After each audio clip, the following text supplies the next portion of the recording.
বাংলা ও বিশ্ব সাহিত্যের চিরকালীন নানান গল্পের পাশাপাশি এবার শুরু হতে চলেছে আমাদের চ্যানেলের এক্সক্লুসিভ সেগমেন্ট, নিজের লেখা নিজের গল্প নিয়ে আমাদের নিবেদন মিডনাইট এক্সপ্রেস।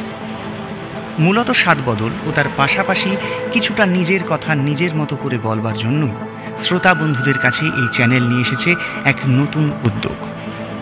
অতএব দেরি না করে টিকিট কেটে জলদি উঠে পড়ুন, ট্রেন আর কিছুক্ষণের মধ্যেই ছাড়বে। মিডনাইট এক্সপ্রেসে আমাদের আজকের নিবেদন তালগাছ। গল্প রচনা, সূত্রধার, পর্ব নির্দেশনা ও সকল চরিত্রে সুরঞ্জন, শব্দ যোজনা ও সুর সঙ্গতে সৌরভ। শুরু হচ্ছে আজকের নিবেদন তালগাছ।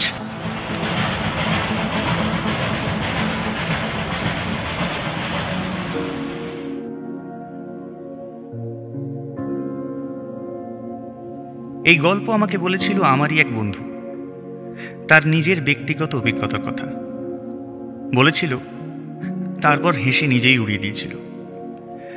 মানে বিশ্বাস করেও সে তার দেখা কোনো ঘটনাকে বিশ্বাস করতে চায়নি, এখনো চায় না, মনে হয় আগামীতেও চাইবে না। গল্পটা বলি। আমার বন্ধু তখন, না এভাবে নয়, বরং ওর বলা ঘটনাগুলো আমি আমার জবানিতেই বলছি, শ্রোতাদের তাতে আরো রোমহর্ষক লাগবে। আমরা তখন থাকতাম বড় মাঠের ধারে কোয়ার্টারে, জায়গার নাম বলছি না। বাবা পুলিশে চাকরি করতেন, কাছেই রায়বাগানে পোস্টিং। বাড়ির কাছ থেকে বড় মাঠের গা ঘেঁষা রাস্তা দিয়ে অফিস যেতেন। আমাদের কোয়ার্টারটা ছিল মাঠের পূব দিকে। আমাদের কোয়ার্টারের নিচে একটা সরু রাস্তা, তার ঠিক লাগোয়াই মাঠের দক্ষিণে আর একটা বড় কোয়ার্টার।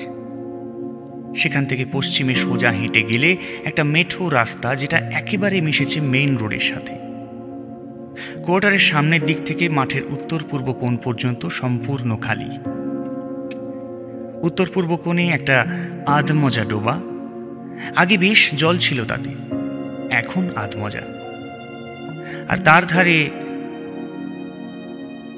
ধারে একটা বিরাট তাল গাছ। আর এই তাল গাছটাকে নিয়েই গল্প।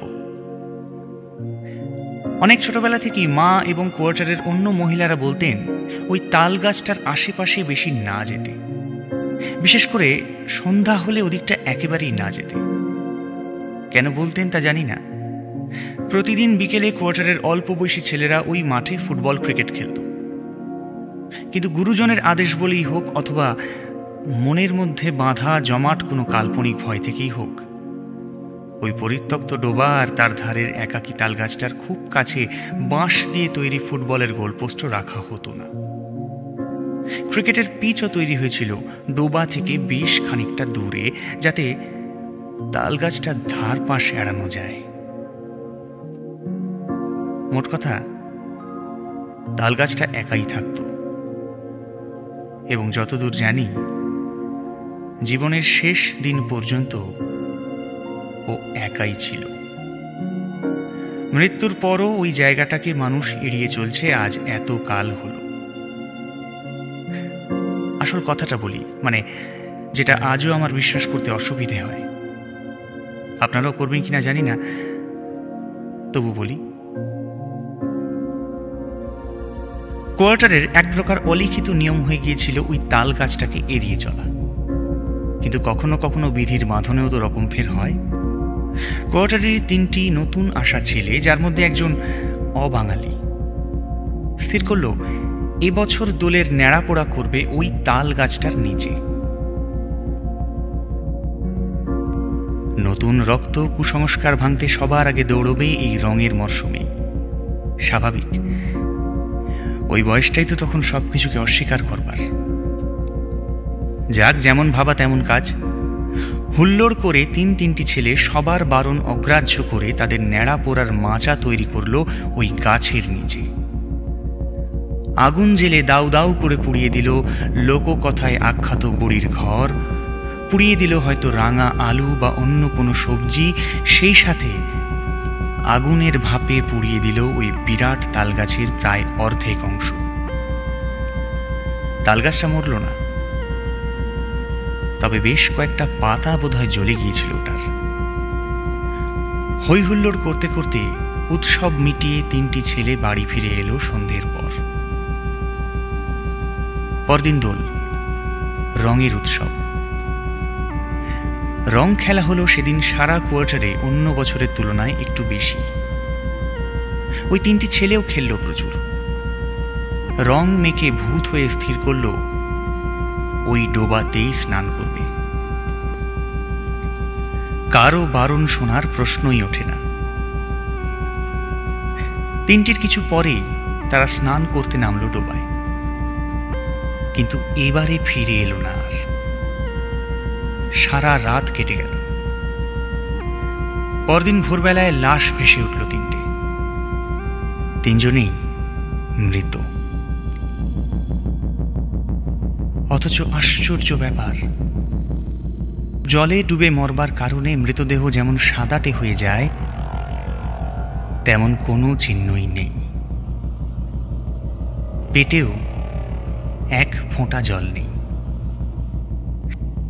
যেন সদ্য বাড়ি থেকে গিয়ে তারা ভেসে রয়েছে ডোবায়। ব্যাপারটা অস্বাভাবিক। ডাক্তারি পরীক্ষাতেও প্রচুর জল খাবার কোনো লক্ষণ পাওয়া গেল না। পুলিশ কোয়ার্টার, কাজেই এ নিয়ে খুব বেশি জল খোলা হলো না। অফিসিয়াল ব্যাপারগুলো নির্বিঘ্নেই মিটে গিয়েছিল। ডুবে মারা গেছে এর বেশি আর কেউ কিছু নিয়েই ভাবতে চাইল না। কিন্তু আমার এখনো বলতে বেশ গায়ে কাঁটা দিচ্ছে। অবিশ্বাস্য ঘটনাটা ঠিক এরপর থেকে শুরু। ওই ঘটনার পর টানা 12 বছর আমরা ওইখানেই থেকেছি। আমি নিজেও গাছটার আশেপাশে অনেক আশ্চর্য অভিজ্ঞতার সম্মুখীন হয়েছি, সে কথা পরে বলবো। কিন্তু ওই ডুবে মরা 3টি ছেলের ঘটনার পর এক আশ্চর্য পরিবর্তন দেখা গিয়েছিল ওই তাল গাছটায়। গাছের পাতা শুকিয়ে নতুন পাতা গজায়, সবাই জানেন তো। গাছটাতেও গজাতো, কিন্তু তাতে 3টের বেশি শুকনো পাতা থাকতো না। প্রথম দিকে এটা তেমনভাবে লক্ষ্য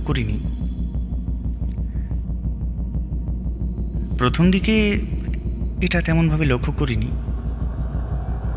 পরে আমার সাথে ব্যক্তিগতভাবে একটা ঘটনা ঘটে। তারপরই আরো ভালো করে দেখেছি।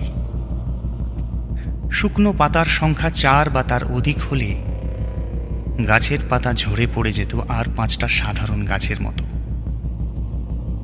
কিন্তু 3টি শুকনো পাতা কোনো দিন 2টো হতে দেখিনি। গাছটা তার শেষ দিন পর্যন্ত বুকে 3টে শুকনো পাতা নিয়েই থেকেছে। কোনো দিন কাজ ছাড়া হতে দেয়নি তাদের। এই 3টি শুকিয়ে যাওয়া জীবন চিরকাল কোন অলৌকিক ইতিহাস বহন করে এলো কে জানে। গাছটা এখন আর জীবিত নেই। আমফানে শেকড় থেকে উপড়ে গেছে। যেদিন উপড়োয় সেদিনও 3টি শুকনো পাতা শুদ্ধই ডোবার জলে পড়ে। আমরা তো আর ওখানে থাকি না। পরে যখন জেনেছিলাম গাছটা উপড়ে গেছে, ছোটবেলার কৌতূহল বশেই গিয়ে দেখে এসেছিলাম। 3টে পাতাও দেখেছিলাম। ডোবার জলে 3টে পাতা হালকা ডুবিয়েই শেকড় সমেত গাছটা পড়েছে পশ্চিম দিকে চোখ করে। যে ডোবায় ওই ঘটনার পর টানা 12 বছর আর কেউ কোনোদিন স্নান করতে আসে না।